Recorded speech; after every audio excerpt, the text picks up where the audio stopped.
오늘 또 고맙습니다. 저는 교실을 떠난 고교사 박전현입니다. 자, 황석영의 현대소설 탑입니다. 여기 석등도 있고 탑도 있는데 이 석등과 이 탑은 우리나라의 보물입니다. 우리들이 보면 이건 소중한 문화유산이고 보물이 될 수 있지만 어떤 다른 사람들이 보면은 그냥 돌덩어리로 볼 수 있습니다. 그 베트남 전쟁에서 베트남인들에게도 그 탑이 상당히 중요한 의미가 있을 수 있잖아요. 그 우리 한국군은 그걸 압니다. 그래서 이 탑을 지킴으로써 오히려 베트남인들의 생각을 바꿀 수 있다라고 생각을 했겠죠. 우리는 이 탑을 지키고자 목숨을 잃어가며 탑을 지키고자 했는데 미군이 들어오더니 이거 뭐야 하고 확 밀어버립니다. 자, 그런 모습들을 통해서 어떤 전쟁의 어떤 비인간성, 무의미함을 보여주는 그런 작품입니다. 자, 국군이 목숨 바쳐 지킨 탑을 허물어버리는 미군의 이야기입니다. 자, 도움되는 자료 만들어 보겠습니다. 구독, 공감 부탁합니다. 자, 국군이 목숨 바쳐 지킨 탑을 허물어버리는 미군. 전쟁의 비인간성과 무의미한 고발. 자, 황석영 소설 탑 해석입니다. 우리 군의 목숨을 바쳐 지킨 탑을 없애려 하는 미군을 만류하자 미군 장교는 다음과 같이 말합니다. 그런 골치 아픈 것은 없애버려야지. 미 합중국 군대는 언제 어디서나 변화시키고 새롭게 할 수가 있네. 세계 도처에서 말이야. 미국인들이 약한 나라를 보는 시각을 잘 보여주는 대사입니다. 미국은 세계 어디 가도 우리 마음대로 할 수 있고 우리가 원하는 대로 바꿀 수 있다 이 말이죠. 순진한 우리는 목숨까지 바쳤는데 그들은 골치 아프게 하지 말라고 합니다. 자신들에게 이익만 추구하는 국제관계는 현실은 냉혹합니다. 자, 국어 공부 잘 하는 방법입니다. 국어는 외우는 것 아니라 원리를 이해하는 것입니다. 따라서 본문 중심 공부 필요합니다. 이미 정해진 문제 유형은 기출 수능 학평이면 충분합니다. 문제답 해설한 수업 10시간 듣는 것보다 스스로 한 편 본문 정리하고 문제 풀어보는 것 도움됩니다. 100편 문제 푸는 것보다 10편 본문 정확하게 공부해야 합니다. 유학시 보고 문제만 푸는 공부 실패합니다. 그거는 정답을 찾는 것이 아니라 주어진 지문, 문제, 답지, 외적 증거, 보기로 된 상황을 파악하고 가장 알맞은 답, 최적 답을 찾는 것입니다. 교과서 수특 수완, 본문 중심 학습으로 문장 이해력 키워야 합니다. 물론 제 자료 충분합니다. 이해의 배경입니다. 이 작품은 1970년 작가가 청룡부대 대원으로 3년간 베트남 전쟁에 직접 참여한 경험을 바탕으로 쓴 소설입니다. 전쟁의 참상이나 비인간성을 폭로하는 그동안의 소설과는 달리 이 소설은 베트남 전쟁의 본질을 꿰뚫어보고 있다는 점에서 기존의 베트남 전쟁을 소재로 한 소설과는 다릅니다.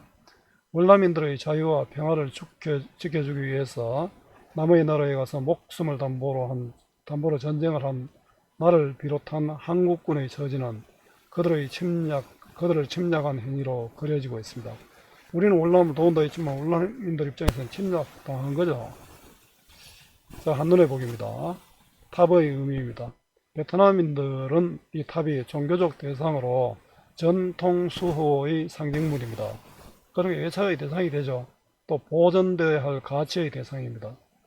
나와 동료들에게는 임무 수행을 위해 목숨 걸고 지켜야 할 대상이었습니다.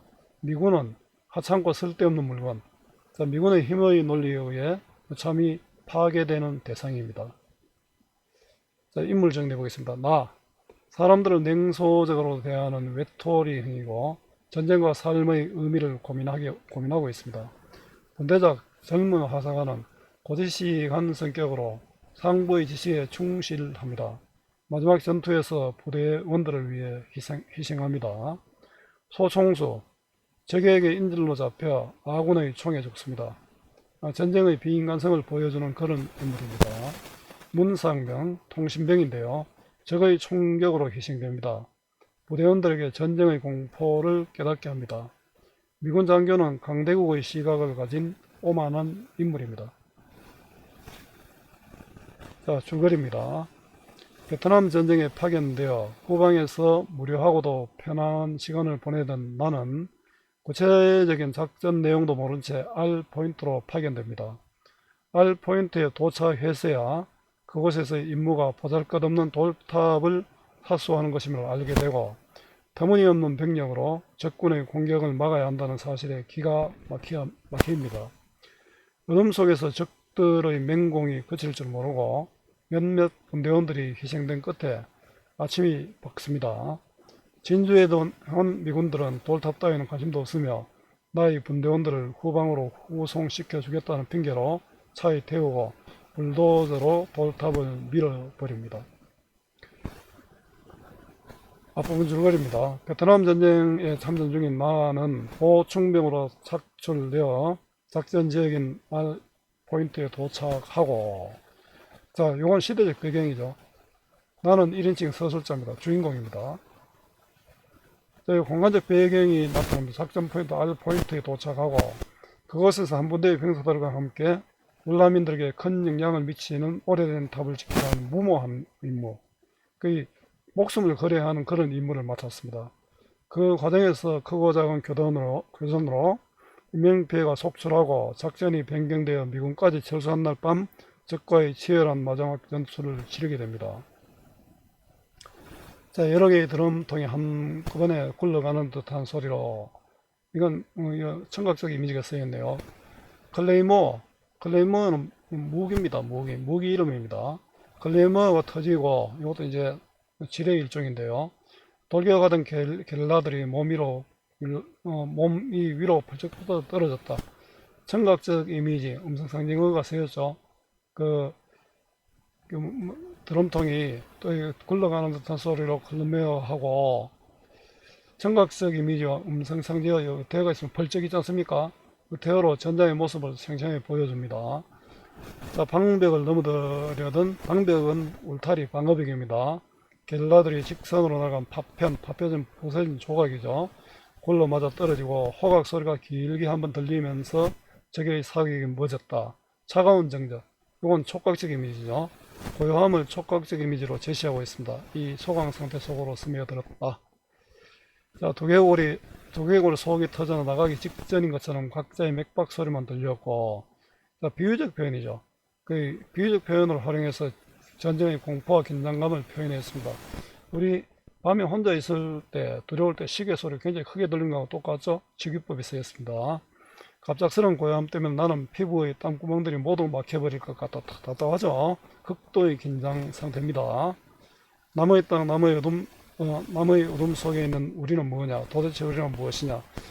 남의 나라의 생명을 위협을 느끼는 상황에 대한 어떤 회의감입니다. 무엇이냐? 의문의 형식으로 강조하고 있죠. 서리법입니다.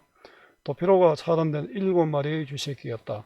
자신들의 처지를 쥐새끼에 분유했습니다. 요거는 은유법이네요. 앞에는 요거는 직유법이고요.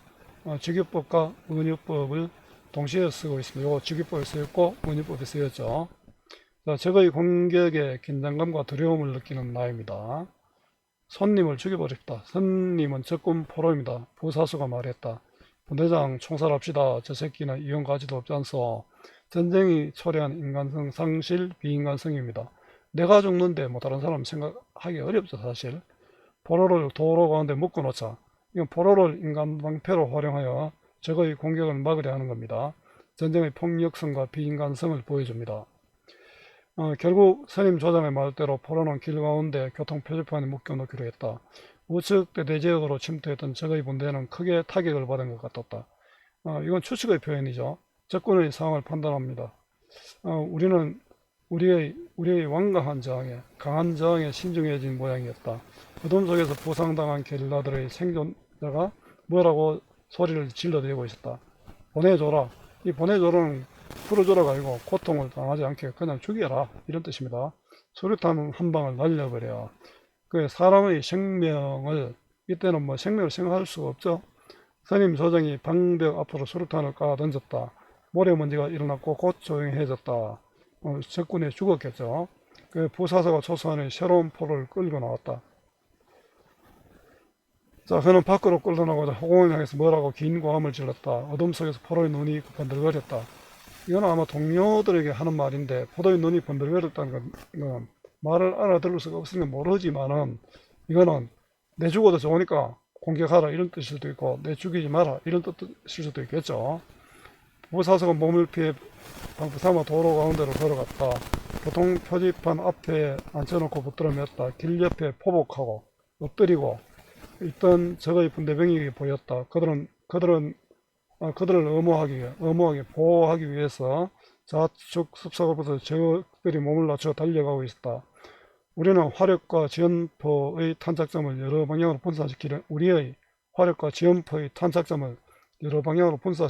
분산시키는 것이다. 한쪽으로 쏘지 말고 여러 쪽으로 쓰는 게 안전하잖아요. 하사가 말했다. 자, 적군 도로를 방패막이로 사용하고 있습니다. 이제 정면을 포로가 막아준다. 시간을 좀 끌 수 있을 거야. 자, 교통 표지판에 묶어둔 적군 포로 때문에 정면에서 공격하기 쉽지 않다는 거죠. 적은 저놈을 사살할지도 모릅니다. 시간이 걸릴까 저쪽도 명령교통이 있으니까 동료를 사살할 때는 어딘 위에서 명령을 받아야 되겠죠. 명령을 받아서 시행함으로 시간이 걸린다는 뜻이고요. 적의 통신 신호로 여겨지는 목탁 소리가 사방에서 들리다 그쳤다. 적군의 포위된 상황을 청각적 이미지로 제시했습니다. 적들이 이제 사방을 둘러싸고 있다는 거죠. 우리가 그렇게 위험하다는 겁니다. 좌측 대숲의 적들도 잠잠해졌다. 포로가 길 가운데 숲을 향해 뭐라고 자꾸만 소리쳤다. 하사가 말했다. 저자가 뭐라는 거야? 아마 자기를 쏘라고 그러는 모양이요. 선임 조정이 말했다. 조명탄이 떠올랐는데 환한 빛에 노출된 것을 두려워하지 않고, 자, 아군의 포로로 방패막이 인지를 지금 활용하고 있는 상황입니다. 우리도 인지를 활용하지만 저들도 우리 군을 또 인지를 활용하고 있습니다. 민가 쪽에서 두 사람이 걸어오고 있었다. 앞에는 발가벗기운 소총수가 절뚝거리며 걸어왔고 뒤에 적이 바싹 따르고 있었다. 소총수는 몇 번이나 쓰러지고 있고 그때마다 뒤에 붙어 선자가 부축에 올렸다. 우리는 눈앞에 포로가 된 빈사의 다 죽어가는 동료가 다가오는 것을 무력하게 지켜보았다. 동료의 안전을 위해서 공격할 수 없는 무력감이죠. 교환하죠. 살려야 합니다. 뒤의 참호 속에 사수가 말했다. 포로가 된 소총수를 앞세워 접근하는 적군이고요. 중요한 부분은 양쪽의 사상들을 낸 치열한 전투 끝에 마침내 적군은 후퇴를 하고 탈진한 분대원들은 죽은 자들 사이에 쏠다가 아군의 무전소리 잠을 깹니다. 자, 국도 쪽에서 무한궤도는 탱크 바퀴하는 벨트죠. 탱크는 바퀴가 아니라 벨트가 있습니다. 무한궤도가 굴러오는 소리가 들렸다. 탱크 소리가 들린 거죠. 잠시 후에 나무니까 풀에 철문을 꽂은 미군 도로 정찰대는 미리 점검하는 부대죠. 탐지기를 등에 들고 지나갔다. 장갑차의 포수가 머리를 내미고 질비한 시체들의 사진을 찍었다.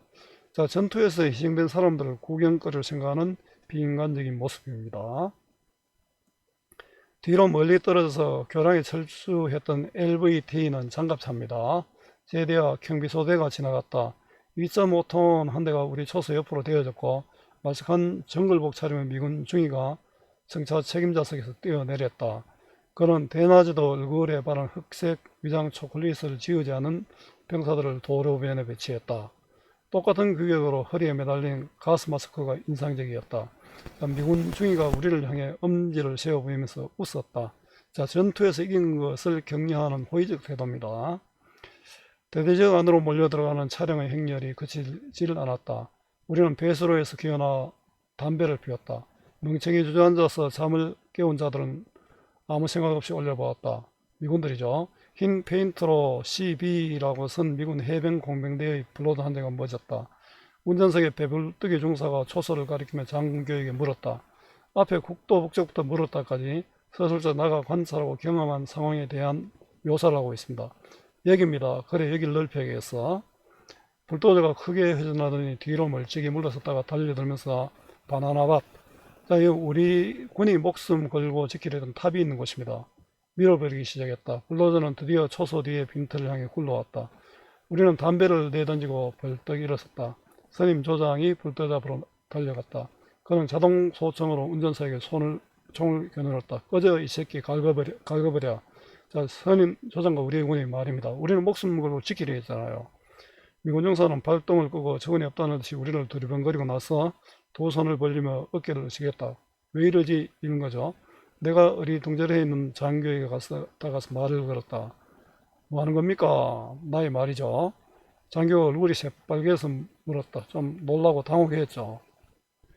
바나나 숲을 밀어야겠어. 캠프와 토치카는 천막과 적을 방어할 수 있는 진지입니다. 지을 걸세. 저 해병이 막는 이유가 무엇인지 모르겠네. 우리는 작전 명령에 따라 저 탑을 지켰습니다. 나는 초라하게 서 있는 작은 탑을 가리켰다. 주인과 고개를 저었다. 탑이라고? 나는 저런 물건에 관해서 명령받을 일이 없는데 아직 통과되지 않았을 겁니다. 아군은 월남군에게 탑을 인계하기로 되어 있었습니다. 인민해방전선은 저것을 빼앗아 옮겨가려고 했습니다. 월남군과 인민해방전선, 월남군과 인민해방전선, 요거는 적군 월맹군 베트콩이죠. 월남군은 우리 아군이고요. 베트콩은 북쪽이잖아요. 그 탑을 차지하는 쪽에 승리한다는 신념을 갖고 있습니다. 월남 사람은 이 탑을 지킨 사람이 이긴다고 생각하고 있었던 거죠. 탑을 무너뜨리려는 미군에게 아군의 임무에 관해 이야기하는 나입니다. 나는 얘기하고 싶지 않았으나 불교와 주민의 관계, 참모들의 심리전적 판단이며 말에 관해서 설명을 애썼다. 자, 미군에게 기대하지 않고 있지만 탑을 지키는 노력하고 있습니다. 그렇지만 말하자고 나자마자 우리는 깨끗이 속았다는 것을 알았다. 우리가 목숨 걸고 탑을 지킬 필요가 없었다는 것을 알았다는 거죠. 그게 누구의 것인가? 미국의 것이 아니라 베트남의 것일 뿐인 탑이다 이거죠. 미국의 것은 모르지만 베트남의 것은 우리는 신경 안 쓴다 이거죠. 내 말이 다 끝나기 전에 불교라는 낱말이 나오자 이 단순한 서양 친구는 응 하면서 고개를 끄덕였다. 내 말을 수용하려는 것이 아니라 중요하지 않다는 의미입니다. 주인가 말했다. 이런 골치 아픈가? 탑이잖아요. 탑은 미합적 운국군대는 언제 어디서나 변화시키고 새롭게 할 수 있네. 세계 도처에서 말이지. 타국의 문화를 무시하는 중입니다. 자신들의 뜻대로 한다는 미군의 오만합니다. 이 오만함 때문에 결국 베트남에서 미국이 지고 철수했죠. 나는 우리가 탑과 맺게 된 더럽고 끈끈한 관계에 대해 달리 설명할 방도가 없음을 깨달았다. 장교는 자기가 가장 실질적이며 합리적인 강대국 아메리카인의 전형임을 내세우고, 이 장교의 오만함이죠. 탑에 대한 견해도 그런 바탕에서 출발한 것이다. 한 무더기의 작은 돌덩이가 무슨 피를 흘려 지킬 가치가 있었겠는가. 이건 서리적 표현으로 전쟁의 무의미함. 우리는 목숨을 거쳐 지켰는데 지킬 필요가 없었다는 거죠. 괜히 아무 의미 없는 전쟁을 했다는 겁니다. 나는 안다. 우리가 싸워 지켜낸 것은 겨우 우리들 자신의 개같은 목숨에 지나지 않는다는 것을. 강대국들의 태도에 대한 비판적 시각을 도치법으로 보여주고 있습니다. 우리가 싸워 지켜낸 것은 겨우 우리들 자신의 개같은 목숨에 지나지 않는다. 우리 목숨도 저 탑과 마찬가지다 이 말이죠. 그것을 내가 알았다는 겁니다. 미군의 오만함과 전쟁에 대해 회의감을 느끼는 나입니다. 자, 정리해 보겠습니다. 현대소설이고 단편소설이고 전쟁소설입니다. 성격은 사실적, 현실비판적, 고발적이죠. 사실주의 자체가 고발의 기능이 있습니다. 무의미하고 더러운 전쟁의 추악한 본질을 비판하고 있습니다. 전쟁의 폭력성과 비인간성을 보여줍니다. 의미 없는 것을 지키기 위해 전쟁을 한 아이러니입니다. 제국주의적 전쟁의 부조리함과 무의미함입니다. 특징입니다. 배경은 베트남 전쟁 당시 알포인트 자역 작전 지역이고요. 1인칭 주인공 시점입니다. 탑의 상징성을 중심으로 전쟁의 무의미성과 추악함을 비판하고 있습니다. 탑을 지키려고 많은 사람들이 희생되었지만 미군이 무너뜨리는 상황입니다. 전쟁을 통해 지켜야 할 것이 무엇인가에 대한 회의를 느끼게 됩니다. 강대국의 논리로 약소국의 운명이 좌지우지되는 부조리함을 제시하고 있습니다. 간결하고 속도감 있는 문체로 전투 상황을 생생하고 흥미롭게 그려내고 있습니다. 비유적 표현으로 인물이 느끼는 긴장감과 두려움을 표현하고 있습니다. 음운형 표현으로 인물이 처한 상황에서 느끼는 회의감을 강조하고 있습니다. 추측의 표현으로 접근 상황에 대한 인물의 판단을 보여줍니다. 자, 청각적 이미지를 활용하고 또 촉각적 이미지도 있죠. 아군이 처한 상황을 제시하고 있습니다. 자, 활동하기는 문제은행 활용하시면 되고요. 자, 수고 많았습니다. 제가 살아있는 한 좋은 자료로 보답하겠습니다. 어디서나 검색은 박전현입니다.